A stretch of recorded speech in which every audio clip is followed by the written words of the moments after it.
The sun was sinking over the desert, painting the sky in streaks of crimson and gold when Daniel McGraw rode into the Apache village. He came dressed in his dusted coat, hat in hand, heart steady but uncertain. He'd returned to honor a promise to marry the woman who had once saved him when his horse had thrown him off a cliff and left him half dead in the canyon. Her name was Aluna, the quiet Apache girl who had tended to his wounds, fed him from her own share, and spoken to him in a language softer than any he'd heard. She was kind, beautiful, and unafraid of silence. Daniel thought he knew her heart. He didn't know how wrong he was. When he entered the circle of fire, the drums began a slow, deep beats echoing off the cliffs like a heartbeat. The tribe gathered, their faces lit by flame, their eyes full of pride. Aluna stood near the chief, her face hidden behind a woven veil of white feathers. Daniel felt nervous, though he'd stood in front of judges and preachers before. The chief, an old man with deep-set eyes and a staff carved with eagle wings, motioned him closer. A folded hide was brought forward, marked with tribal symbols and Daniel's own rough signature from days ago when he'd agreed to the marriage terms. The chief raised it to the firelight and spoke words Daniel couldn't understand, yet felt in his chest words about union, honor, and spirit.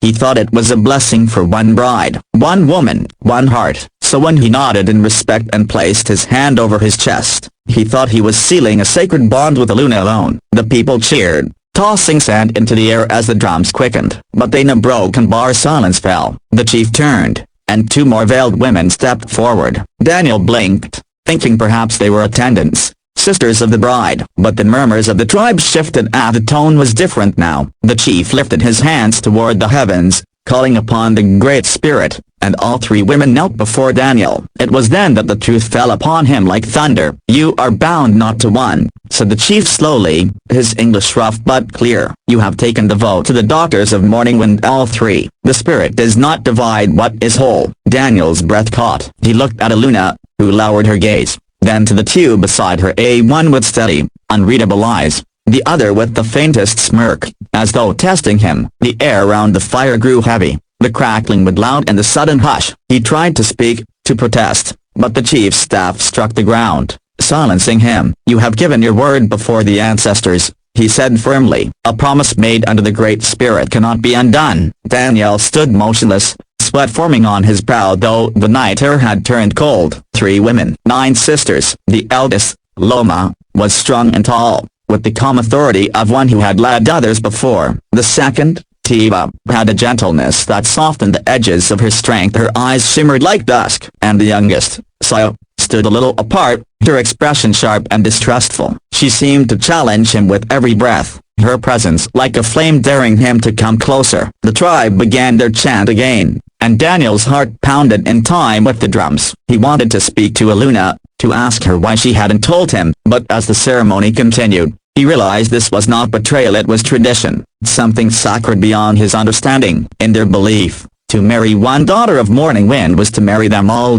for their spirits were one. When the final chant ended, and the fire dimmed into glowing embers, the chief placed his hand on Daniel's shoulder. "You are one of us now," he said. "Protect them as they will protect you." Daniel nodded numbly, his mind spinning as the villagers cheered again. 3 women, 3 vows, 1 destiny. As the sisters lifted their veils, the flickering light caught their faces, 3 reflections of the same soul, each unique, each bound to him by ancient law. In that moment, Daniel understood the gravity of what he had done. He hadn't just married into a family, he had stepped into a legacy older than any he'd known, one that would test the limits of his heart, his courage, and his faith in love itself. The morning after the ceremony, Daniel woke to the sound of quiet footsteps outside his cabin, 3 distinct rhythms moving in perfect unison. He opened the door, blinking into the dawn light. The 3 sisters stood before him, side by side, the rising sun casting gold across their dark hair. Loma, the eldest, held a woven basket of bread and herbs. Tiva carried a clay bowl of water. Saya, the youngest, held nothing at all. Her hands were folded across her chest, her gaze fixed on him like an arrow drawn and waiting. Loma spoke first. "Our father's spirit has given his blessing," she said, her tone calm but firm. "From today, we share your home, your fire, and your burden. What is yours is ours." She looked at him not with affection, but with authority, as if measuring whether he was worthy of the bond he had taken. Daniel nodded slowly, still unsure how to respond. Everything inside him wanted to be respectful, but his mind was full of questions he didn't yet dare ask. Tiva stepped forward and poured water into his hands. "Wash away the ash of yesterday," she said softly. "The past has been sealed. The path ahead is clean." Her touch was gentle, her smile kind, and the warmth of her presence eased the tension knotted in his chest. For a moment, Daniel almost forgot his confusion. He saw in her eyes something peaceful, something that reminded him of the way Luna had cared for him when he was wounded. Maybe this wouldn't be as impossible as he feared. But Saya broke the fragile calm. "He doesn't understand our ways," she said sharply, her voice cutting the air like a whip. "He came here thinking of one wife. He doesn't believe in our bond." Her words stung. Daniel met her fierce gaze, unflinching. "You're right," he said quietly. "I didn't understand, but I gave my word, and I don't break promises."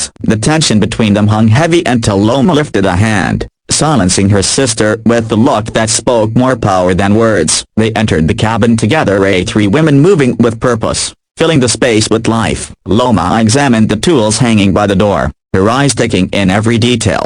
"You live simply," she noted, "but not badly." She began arranging things, placing herbs near the fire, hanging woven charms near the window. Tiva knelt to clean the floor, humming an Apache melody that seemed older than time. Silas stayed near the door, watching him, every motion cautious and deliberate. Daniel tried to help, but Loma stopped him gently. "A husband provides. A wife maintains the fire. That is our way." She didn't say it to belittle him, but to remind him that their marriage was not his alone. It belonged to the tribe's rhythm, not his rules. He leaned back, unsure if he should speak, but the way she moved, confident and wise, silenced his protest. Later that day, as the sun climbed high, Daniel saddled his horse, planning to ride to the nearby stream for water. But when he reached for the reins, Saya stood in his path. "You go alone?" she asked. Her eyes narrowed. "You think of running?" He froze, realizing how it must have looked. "No," he said quickly. "I don't run from anything." For the first time, she seemed uncertain. The edge in her voice softened just slightly. "Good," she murmured, stepping aside. "Because if you did, the mountain would follow you." By evening, the four of them sat around the fire inside the cabin. Tiva stirred stew in a pot while Loma spoke quietly about their father, Morning Wind, a revered warrior whose daughters had been blessed with unity of spirit, a sacred bond that could never be broken. "That is why one vow binds all," Loma explained. "We are three rivers that flow to one heart."